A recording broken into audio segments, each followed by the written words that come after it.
Hey guys, and welcome to Should You Buy It, where all we do is talk a little bit about the game and tell you whether or not we think it's worth the cost. If we fail,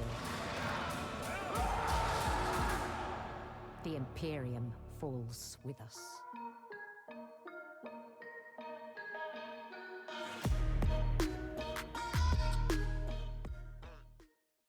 In this episode, we'll be playing Warhammer 40K Darktide, the mission-based horde survival game where you will have to fight through massive waves of enemies in order to survive another day.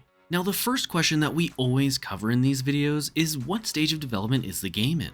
And in this case, Warhammer 40K Darktide is currently in full release and available on PC as well as some consoles for $40. Now, if you guys want to save money on games, you should check out Humble Bundle in the description below. Humble Bundle will not only help to give you a discount on games sometimes, but will also help charity and support this channel. Everything you purchase on Humble Bundle will go towards helping a charity, helping our channel, and giving you some kind of a discount if there's a discount running on that game, which they have tons of discounts that Steam does not all the time. And again, if you want to save money, just check out Humble Bundle down below by clicking the link. So what exactly is the game? Well, Darktide is a game set in the Warhammer 40K universe. For those of you not familiar with that, it basically means it's set in the year 40,000. The entire galaxy is also in a sort of dark age, and you will find yourself as a lone individual amongst a sea of blood and corpses. You will start the game by choosing one of a few different classes. Your options at the time of recording this video are currently the Psyker, the Zealot, the Veteran, or the Ogryn. Each of these classes have their own role within the team. The Psyker is usually going to be the elite killer, the Ogryn and the Zealot are sort of your tank/melee classes who are up in front, and then you have the Veteran who is your backline damage dealer. You can create more than one character though, so even if you find out you don't like the class you're playing or the character for some reason, then you can go ahead and create yourself that new class while not deleting your previous one so that you don't lose any progress. Once you get into a game, you will play through a relatively short prologue. I don't want to spoil anything for you here, but just know that this will act as your tutorial and therefore your introduction to the game. After this is completed, along with an optional additional short tutorial, you will then be able to experience the full game. The main gameplay loop will see you checking shops for different rewards and weapons, then queuing up for a mission. When you do queue up for a game, you'll be given a variety of different missions, all with different difficulties to choose from. Some of these missions will even have modifiers such as say thick fog or increased hordes. This allows each one of the game's 13 different missions to feel fresh on a regular basis because of those modifiers. In other words, you might be running the same mission from time to time, but you'll have these modifiers that change the way you have to approach completing that mission. Now, each of those missions will be set to a specific difficulty, and if the mission on the difficulty you want is unavailable, then you will simply have to wait till it rotates back in. Missions will essentially spawn in for about 15 to 20 minutes with a set difficulty and modifier if applicable before being re-rolled again for a different difficulty and different modifiers. During that time window is the only time you'll be able to queue for that mission with those specific modifiers and that specific difficulty until it rotates randomly back around. This will also keep everything fresh in the game, as you won't usually be able to spam one specific mission over and over again, as the difficulty will change to something you may not want to play, or the modifiers will be something you just don't want to have.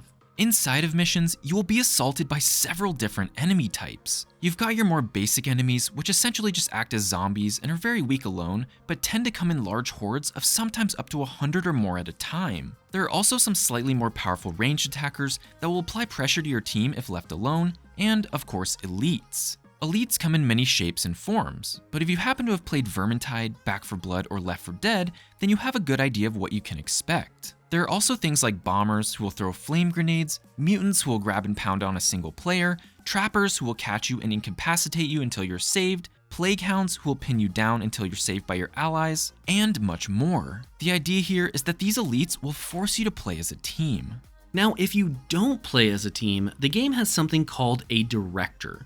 Directors are essentially these invisible AI that are controlling the enemies you're fighting. At the lower difficulties, they will just throw things randomly at you, but as you get to the higher difficulties, you'll start to notice they're getting significantly smarter in their moves. For an example, they will throw a flamer at you along with a bomber to try and separate you from your group. Then almost immediately after, they will spawn in a couple of plague hounds or a mutant and have them target the most isolated players available. This is what really starts to separate Darktide from its predecessors. While yes, other games do have directors, none of them are quite on par with the amount of complexity that Darktide's directors have and the informed decision making that they're able to make. Now, as the players, you will have a large arsenal of weapon choices to help you deal with all of these different enemies. Each class has a set of baseline weapons that are shared across all of them, but as you level up, you will find more specialized weapons to your class. For an example, the Psyker will get a staff that has no ammo and can stun enemies, whereas the Ogryn can get a large shield and a mace to help them be a better tank.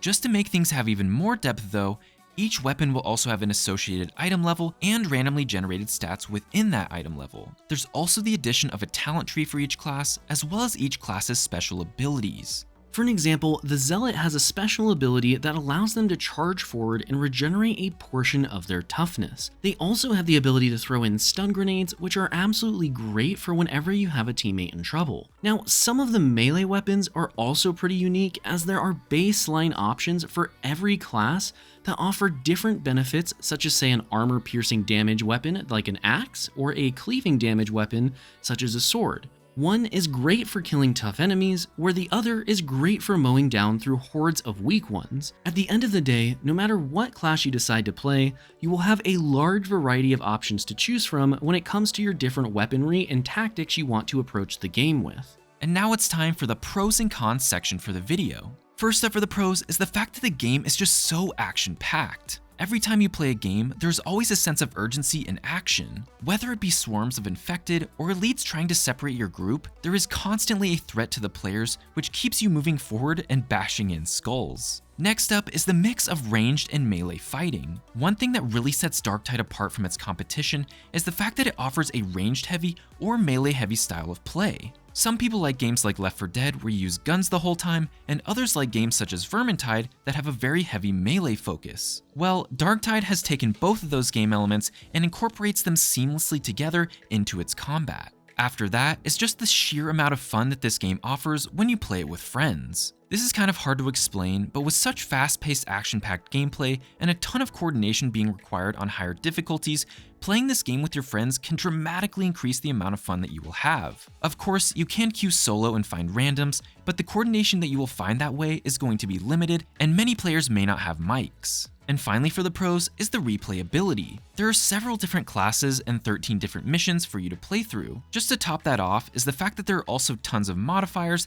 that can change the way you have to approach a mission. For an example, to take a character from level 1 to max will also take you close to 30 or so hours, so you can fully expect tons of replayability if you enjoy this game. Now for the cons. First up for the cons is the fact that there is a known crashing issue currently in the game. Now, this is something that I'm sure is being worked on and will be fixed in the near future, but currently there is some weird bug where people are tending to crash about 30 to 60 minutes into their gameplay. Again, this is something that is probably going to be fixed very quickly, but I did want to communicate it to you as it's something that you could experience during your gameplay.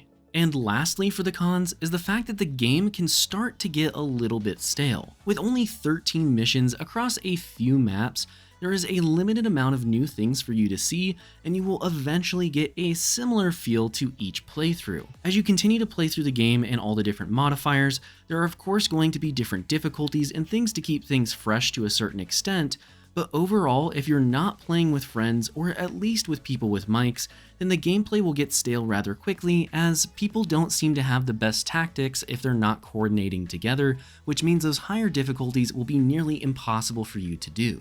So now it's time for the rating for the game, and when we rate games, we want to get 1 hour of enjoyment out of every $1 that the game costs. So for this game in particular, in Warhammer 40K Darktide, we would want to get roughly 40 hours of enjoyment out of the $40 cost of the game. And after putting well over 24 played hours into this game, we give it 8 out of 10 potatoes. Darktide was a super fast-paced and extremely fun horde shooter game. It perfectly melds the melee combat from Vermintide with the ranged combat from other survival horde games such as Left 4 Dead or Back 4 Blood. Yes, it does have a few bugs at the moment, as well as the crashing issue, and it can be a bit stale after a while, but the bugs are being worked on, and so are those crashes. It's also important to note that the game takes some time for most of the players to start feeling that sense of repetitiveness or staleness per se, but either way, the combat is super satisfying to play through, and it gives you such a great experience. And therefore, we feel that Warhammer 40K Darktide is definitely worth the cost.